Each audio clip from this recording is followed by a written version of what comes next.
ورحمۃ اللہ وبرکاتہ۔ نحمده ونصلي على رسوله الكريم، أما بعد فأعوذ بالله من الشيطان الرجيم، بسم الله الرحمن الرحيم۔ قل هل يستوي الذين يعلمون والذين لا يعلمون؟ صدق اللہ العظیم۔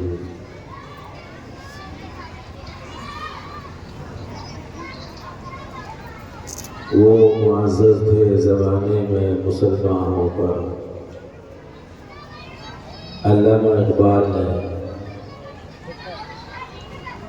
بہت اچھی تصویر کشی کی ہے ہمارے ماضی کے معاشرے کی، کہ وہ معزز تھے زمانے میں مسلمان ہو کر۔ ہمارے لیے جو عزت کا مقام ہے وہ پیسہ، مال، دولت، عزت، شہرت، افراد، اسباب، یہ ہمارے لیے کوئی عزت کا باعث نہیں ہے۔ ہمارے لیے جو عزت کا باعث ہے وہ زبان کی سچائی، آنکھوں کا صحیح دیکھنا، دل کا رخ کا صحیح ہونا، کانوں کا صحیح استعمال ہونا، اور یہ سارا سنگم آپ دیکھ رہے ہیں، یہ اسی کے لیے ہے۔ ابھی آپ حضرات کا دل جمع ہوا نہیں ہے، ابھی مجمع میں یکسوئی نہیں ہے۔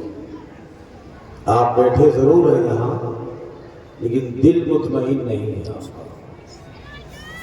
اور دل متوجہ بھی نہیں ہے۔ آدمی جب انسانوں کے چہروں کو دیکھتا ہے تو اللہ تعالیٰ آسمان سے براہ راست انعامات کی بارش عطا فرماتے ہیں سامعین کے توجہ کو، اور اگر سامعین میں کوئی دائیں دیکھ رہا ہے، کوئی بائیں دیکھ رہا ہے، کوئی آنے والے کو دیکھ رہا ہے، کوئی جانے والے کو دیکھ رہا ہے، کوئی پیسے گننے والوں کو دیکھ رہا ہے، کوئی پیسے دینے والوں کو دیکھ رہا ہے، تو یہ ایک عمل ہے جو یہاں ہو رہا ہے، ان کی مجبوری ہے۔ آپ کی تو کوئی مجبوری نہیں ہے، آپ سے تو کسی نے کہا نہیں کہ آپ حساب چیک کرو، نہ ہماری ڈیوٹی ہے کہ ہم یہاں دیکھیں کتنا آ رہا ہے کتنا جا رہا ہے۔ جو جس کا کام ہے وہ اپنا کام کرے، ہمارا کام ہے کچھ کہنا اور یہاں بیٹھ کر کے سننا۔ اپنے اپنے کام کی ذمہ داریاں اگر ہم پوری کریں تو ہمارا یہاں بیٹھنا بھی کارگر ثابت ہو جائے۔ اچھا میرا جی یوں کر رہا ہے کہ تم تھوڑا سا آگے ہو جاؤ، اگر آپ کا بھی جی کر رہا تو ہو جاؤ، نہیں کر رہا ہے تو کوئی بات نہیں۔ آنے والا بھی کوئی کہے گا ہی نہیں آپ کو، کوئی نہیں کہے گا۔ جب آپ ایک بار ہی اچھے ڈھنگ سے بیٹھ جاؤ گے مل کر، تو پھر آپ کو بعد میں آنے والا بار بار نہیں کہے گا آ جاؤ بیٹھ جاؤ، آ جاؤ بیٹھ جاؤ، کوئی مسئلہ ہی نہیں ہے۔ بیچ میں کہیں جگہ خالی نظر آ رہی ہے تو بھر لو، اگر کوئی جگہ کہیں نظر آ رہی ہے آپ کو آپ کے سامنے تو اسے پور کر لو، بھر لو، خالی مت چھوڑو۔ ہم نے سنا ہے کہ خالی جگہ، بلکہ یہ ہے نا کہ خالی اگر دل ہے تو وہ اپنا شیطان بسیرا کر لیتا ہے، اس میں آ کر جم جاتا ہے۔ درود شریف پڑھو ایک بار سب سے، اللہم صلی علی سیدنا و مولانا محمد وعلی آلہ وسلم۔ ہمارا یہ جو ادارہ ہے، آدمی کھیت پر ٹویل کیوں لگاتا ہے؟ آدمی نے زمین خریدی، وہاں پانی کا انتظام نہیں ہے تو ٹویل کیوں لگاتا ہے؟ ٹویل آدمی اس لیے لگاتا ہے کہ جو کھیتی بوئی جائے اس کی جڑوں میں پانی پہنچانے کا کام ٹیوب ویل کے ذریعے سے کیا جائے۔ اگر ٹیوب ویل نہیں لگایا جائے گا تو کھیتی سوکھ جائے گی، مرجھا جائے گی، اور کھیتی سوکھ جائے گی تو کسان کو کوئی فائدہ نہیں۔ تو ضروری یہ ہے کہ آدمی کھیتی کے ساتھ ساتھ پانی کا انتظام کرے۔ پانی پہنچے گا تو باغ ہرا رہے گا، لہلہاتا رہے گا، اور اگر پانی کا انتظام نہیں کیا تو معاشرہ اور کھیتیاں سوکھ جائیں گی۔ یہ جو مدرسے بنائے جاتے ہیں، مدرسے پر بات کر رہا ہوں آپ سے تھوڑی سی دیر۔ یہ جو مدرسے بنائے جاتے ہیں جن میں آپ اپنی محنت کا پیسہ دیتے ہیں، یہ جو پیسے اکٹھے ہو رہے ہیں کہیں سے فنڈ اکٹھا ہو کر نہیں آئے، بہت محنت کے پیسے ہیں آپ کے، بہت محنت سے لاتے ہیں۔ بعض مرتبہ تو آنکھوں سے دیکھ کر کسی کسان آدمی کو کہ شاملی رات کے 12 بجے اپنے جانور کو جوڑنے کو بھوکی میں جوڑ کر کھڑا ہوا، وہ سو رہا ہے، سخت سردی ہے، تو یوں آتا ہے کہ ایک مولانا کی تقریر ہوئی اور اس نے کھٹ سے 2000 روپے نکال کر دیا۔ کتنی محنت کا پیسہ ہے۔ یہ محنت کا پیسہ جو آپ کا دیا جاتا ہے، جو اس کا استعمال ہے، یہ ہماری نسلوں کے لیے جو بچہ بیٹھا ہے۔ ایک باپ کی ذمہ داری کیا ہے؟ اگر باپ نے اپنی ذمہ داری کو صرف اتنا سمجھا کہ اولاد کے لیے مکان بنا دیا، اس کے لیے دکان بنا دی، اس کے لیے زمین خرید دی، اس کے رہنے کا انتظام اچھا کر دیا، اور تعلیم کے اعتبار سے بچے کو جاہل رکھا، پڑھایا نہیں اسے، تعلیم نہیں دی اسے، علم حاصل کرنے کے لیے نہیں بھیجا اسے، اس سے بڑا خائن، اس سے بڑا ظالم اس روئے زمین پر کوئی نہیں ہو سکتا جو اپنی اولاد کو ان پڑھ رکھ کر جا رہا ہے۔ اگر دنیا میں اس وقت، میں حالات کے اعتبار سے بتا رہا ہوں، اگر دنیا میں اس وقت تبدیلی لانا ہے، میں آپ کو ایک مثال دے دوں، آپ دھیان سے بات کو سنیں۔ ایک شخص خرگین سے یا کیرانے سے بس میں بیٹھا، وہ دھیان سے میری بات سنیں، اور پانی پت کی بس میں بیٹھ گیا اور ڈرائیور سے کہا ٹکٹ مظفر نگر کا دے دو۔ بس میں بیٹھا ہے، سمجھ آ رہی ہے، بس میں بیٹھا ہے پانی پت کی، اور ٹکٹ کہاں کا مانگ رہا؟ مظفر نگر کا۔ تو کنڈکٹر نے کہا کہ یہ بس مظفر نگر نہیں جائے گی، یہ بس مظفر نگر نہیں جائے گی، تو پانی پت جائے گا۔ وہ بیچارہ کوئی تہجد گزار تھا، نمازی تھا، یا مدرسے کے کوئی مولانا تھے، یا کہیں بیان سن کے آ گیا، اس نے سنا تھا کہ سب کچھ کرنے دھرنے والی ذات، بولو سب کچھ کرنے دھرنے والی ذات بولو اللہ کی ہے، یہ سنا تھا اس نے کنڈکٹر سے کہا تمہارا کام ٹکٹ دینا ہے، باقی کام تمہارا نہیں ہے۔ اس نے ٹکٹ دے دیا، انہوں پانی پت کے دینا تھا اس کو۔ اب وہ بیچارہ وہاں تسبیح لے کر بیٹھا ہوا ہے بس میں، اور موبائل نکالا، نمبر لگایا۔ ہمارے یہاں مولانا ناظم صاحب ماشاءاللہ بہت مشہور آدمی ہے، بہت لوگ دعائیں کرانے آتے ہیں۔ مولانا کو فون کیا، مولانا غلطی سے پانی پت کی بس میں بیٹھ گیا ہوں اور جانا مظفر نگر ہے، آج آپ عشاء کی نماز کے بعد ایسی دعا کرو کہ کسی طرح سے مظفر نگر پہنچ جاؤ۔ اور اسی بڑے مولانا کو فون کر دیا۔ اچھا اگر کوئی گاؤں کا آدمی عمرہ کرنے گیا ہو اور اچانک اس کا فون آ گیا بس پر بیٹھنے والے آدمی کے پاس، اس نے کہا بہت اچھے ٹائم پر فون آیا ہے آپ کا، دعا کرو میرے لیے۔ کہاں ہو؟ کہ میں تو حرم میں ہوں، کعبے کے سامنے کھڑا ہوں، ملتزم پر ہوں، جہاں سب کی دعائیں قبول ہوتی ہیں، کہ میرے لیے بھی دعا کر دو۔ کہ کیا دعا کروں؟ کہ مجھے مظفر نگر جانا تھا، پانی پت کی بس میں بیٹھ گیا، ذرا رو دھو کے دعا کر کے کسی طرح پانی پت کی بس میں ہی مظفر نگر پہنچ جاؤں۔ آپ میں سے کوئی آدمی یہ بتا دو، آپ میں سے کوئی آدمی ہاتھ اٹھا کر بتا دو کہ امام حرم کی دعا، سمجھ رہے میری بات؟ میں علماء کے بیچ میں بیٹھ کے بول رہا ہوں، کسی سوال کا جواب دے رہا ہوں، میری دعا نہیں، امام حرم کی دعا، اس کی امام حرم کی دعا ہو رہی ہے، پانی پت کی بس میں بیٹھنے والے کو کام ہو جاتے۔ تو آپ لوگ بڑے ہوشیار ہیں، ہو جائے گا ایسا، وہ جتنا بس چلے گی مظفر نگر سے دور ہوتا جائے گا، قریب ہوتا جائے گا، دور ہوتا جائے گا۔ کسی اللہ والے نے بڑی اچھی مثال دی ہے، اندر سے چھوٹی سی زبان ہلا کر دعا کو کر رہا ہے، اتنا بڑا جسم اللہ کی مرضی کے خلاف لگا رکھا ہے، گناہوں میں لگا رکھا ہے، اور بزرگوں سے کہتا ہے ذرا دعا کر دو۔ جسم کو، روح کو بدلنے کے لیے تیار نہیں ہے، پوری دنیا مل کر بھی اگر دعا کرے گی، مظفر نگر نہیں جائے گا، پانی پت نہیں جائے گا، کیونکہ بس کا روح ادھر ہی ہے۔ اس وقت ملک کے جو حالات ہیں، بیان کے ذریعے سے کسی بات کا جواب نہیں دیا جا سکتا۔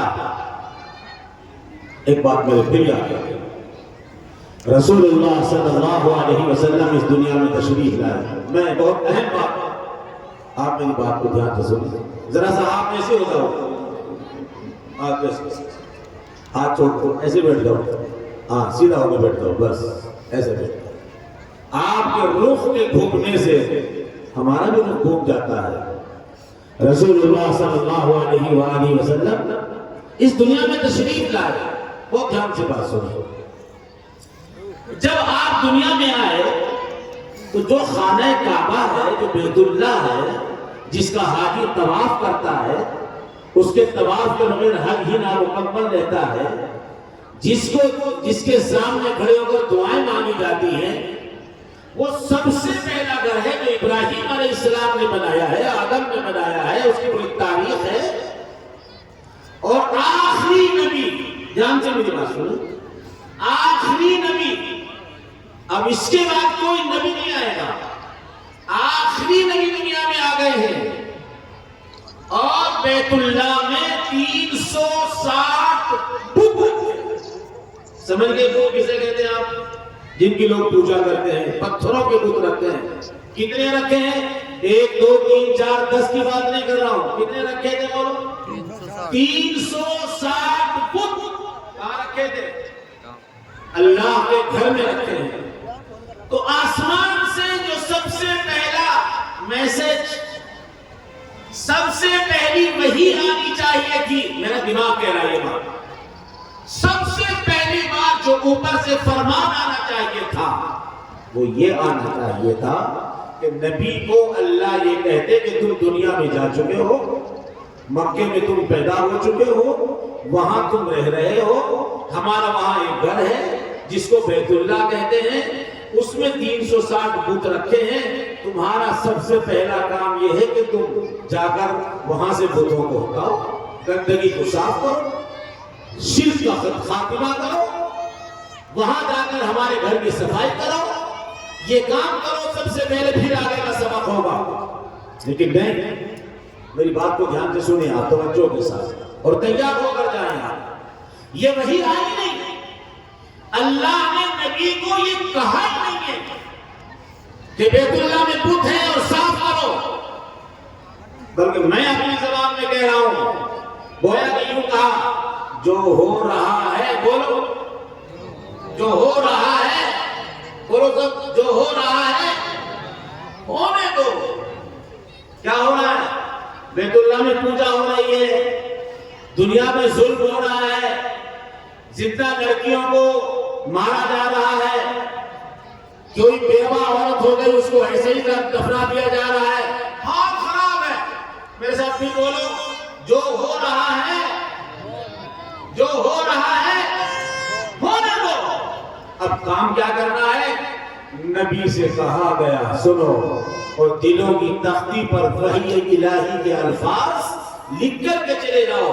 اگر وہی فارمولا یہاں بیٹھے ہوئے لوگوں نے اسی ٹیبلٹ کو لے لیا, اسی فارمولے پر عمل کر لیا, تو دنیا کی طاقت ہمارا مقابلہ نہیں کر سکتی. اگر اس فارمولے پر ہم نے عمل نہ کیا تو ہم دنیا کی ادنا سی طاقت کا جواب نہیں دے سکتے. یہ فارمولا میرا نہیں ہے. رسول اللہ صلی اللہ علیہ وسلم پر سب سے پہلا جو حکم نامہ جاری ہوتا ہے وہ یہ نہیں کہ دیکھو وہ زندہ لڑکیوں کو مار رہے ہیں, عورتوں پر ظلم ہو رہا ہے, لوگ شراب پی رہے ہیں, قتل و غارت گری ہو رہی ہے, یہاں ہمارے گھر میں بتوں کی پوجا ہو رہی ہے.